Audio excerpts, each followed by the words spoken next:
Hey guys, I wanted to talk with you a little bit about writing a book for children since that's one of the assignments for this class. Some of the most important things that I want you to know are how to get started if you're struggling with that, and then just to help you remember what a good story includes, okay? So, some of the things that I did when I was teaching third grade to help my students generate ideas for writing was have them draw a neighborhood map. And on this map, they would draw places where stories happened in their life or stories happened in their neighborhood that were important to their life. And I would give them something like this to start with, and then they could create their own neighborhood map. Another thing that I did to help them come up with story ideas is an assignment called List Your Injuries. And this is from Diary of a Wimpy Kid. So they would just write down places that they had scars on their body, like physical scars, or I would even allow my students to draw maybe a heart scar that they have, or maybe a mental scar, like something that's a bad memory that you don't maybe you don't have a physical scar from it, like falling off your bike. But most of the time, kids will generate ideas from a scar that have to do with getting hurt. And so this is the end result of my List Your Injuries scars map. And so I just have arrows to different places on my body where something happened. So that can maybe help you come up with story ideas. Another good one is writing from a heart map. And so this is what the heart map looks like when it's filled out. So I'm going to add these on Blackboard so that if you're having a hard time coming up with a story idea, you can use those as a means to help you generate a couple of ideas. So let's talk about writing for children. So just think about in general, whenever you're reading a book, what are some of the things that make you really enjoy the book? It might be it has a really good climax, or the character development, like a character really grew from being one thing into another before your eyes throughout the story. Um, a good story for children has a lot of descriptive words and really helps the reader visualize what's going on. And that is across the board for pretty much any good book. You're going to want to be able to kind of be there in the book, in the moment. So, as you're writing your story, imagine trying to help your reader paint a picture in their mind of what exactly is going on. One way you can think about it is using your senses, trying to engage the senses of your reader. So, what did it smell like? What did it look like? What did it taste like or feel like? Help them be there with you in that moment in your story. That is a very powerful way to write a good story and to make sure that your readers are going to stay engaged. If you are, so on this assignment, you were able to write stories that maybe were, or just a book that maybe was not a story, maybe it was an alphabet book or something like that. And if you chose that, just remember to follow the guidelines from your textbook about what it said should and should not be included in a good alphabet book. There are a couple of pages that I've come across that have good information about writing literature for children in your book. One of those pages is on page 36, and it talks about story elements. So it talks about, making sure that you have a strong plot, making sure that you have a setting, making sure that you have a theme or characterization. So that was one of the pages that went into kind of some detail about what a good book entails for children. Another page I found was in chapter 3 on page 62. It talks about finding the right story for your reader. And so that just gives you more information about what different age levels kind of look for in a good book. And so remember to use your textbook as a resource for whatever type of story that you are choosing to write, because we've covered a lot about what is included in a good story for a certain genre as well as for a certain age group. And last thing I want to show you is if you are choosing to write a story that is a fiction type story where there is going to be a plot versus maybe like an alphabet book, you can use something called a story mountain, okay? So I'm going to draw a story mountain for you on here and kind of explain it to you. And now, even if you didn't write this kind of book, that's okay. This is something that you can use with your students. So a story mountain basically starts out like this. This is a story mountain, okay? And so over here on this side of the mountain is what you call the hook. So that is what you're going to use to get your reader engaged.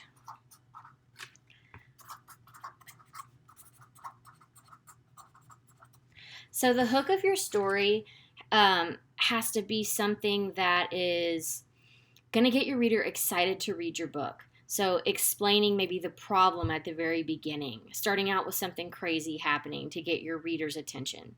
And then as you go up the story mountain here, all of this is what you call rising action. So after you get your reader hooked into your story, you have rising action. Rising action is simply all of the things that are happening leading up to the climax, which is at the very top of your story mountain, okay? So the very top, as I just said, is the climax. In the climax of your story, that is a very important part of your story. And it's a very important part of your story to use the senses or to engage the reader's senses to make sure they can visualize what exactly is going on, because it's supposed to be the most exciting part. All of these other things have been leading up to this one climax, okay? And so then on the other side of the story mountain, you have your falling action. Your falling action is simply what is happening to bring your story to a close, okay? And then that is right here at the end where your story is closing. You could call it a closing, a resolution, or a story conclusion, okay? So again, this is called a story mountain, and you can use this in your own classroom. You first hook your reader. You have a couple of things that happen that are going to be called rising action. Your climax of your story, which is like the main event where you really want your reader engaged and visualizing what's going on. Your falling action over here, that's bringing your story to a close. And then your closing, resolution, or conclusion of your story. Okay? So if you are writing a fiction story, make sure that you have, the most important thing is to make sure you have a climax.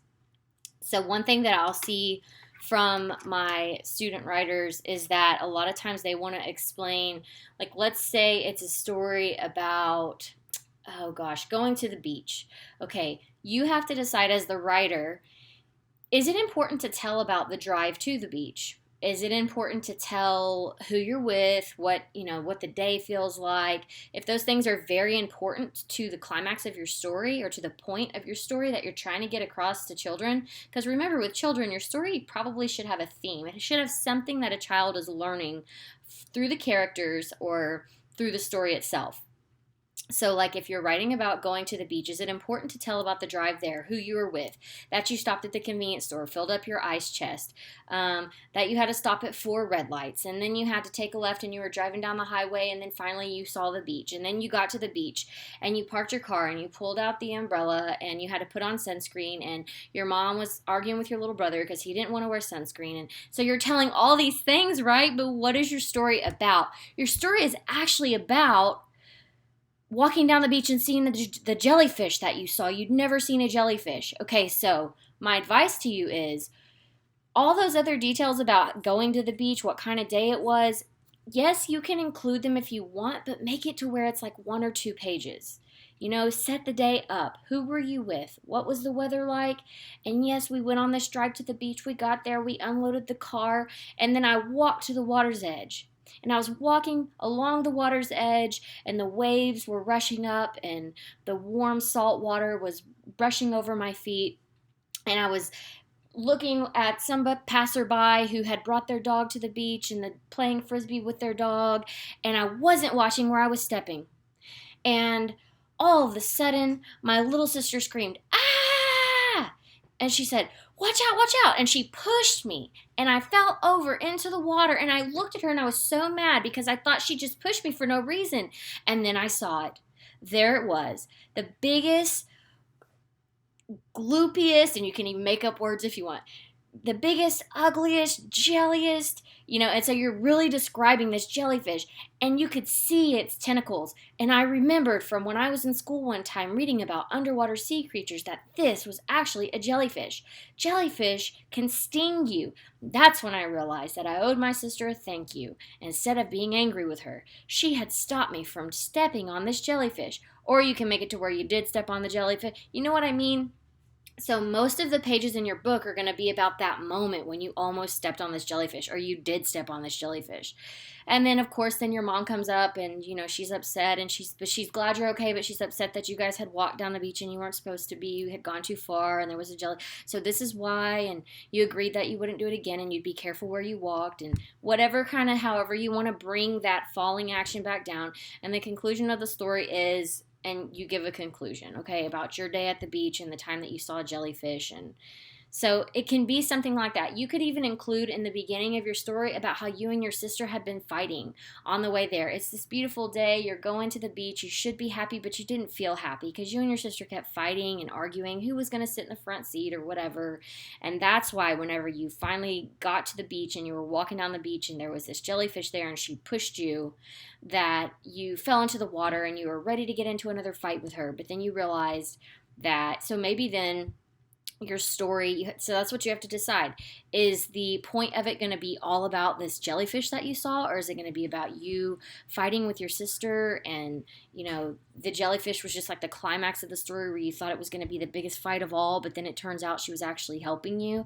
So you see what I'm saying? And I'm just making this up off the top of my head. This was not something I wrote down, but just to kind of talk with you guys through it.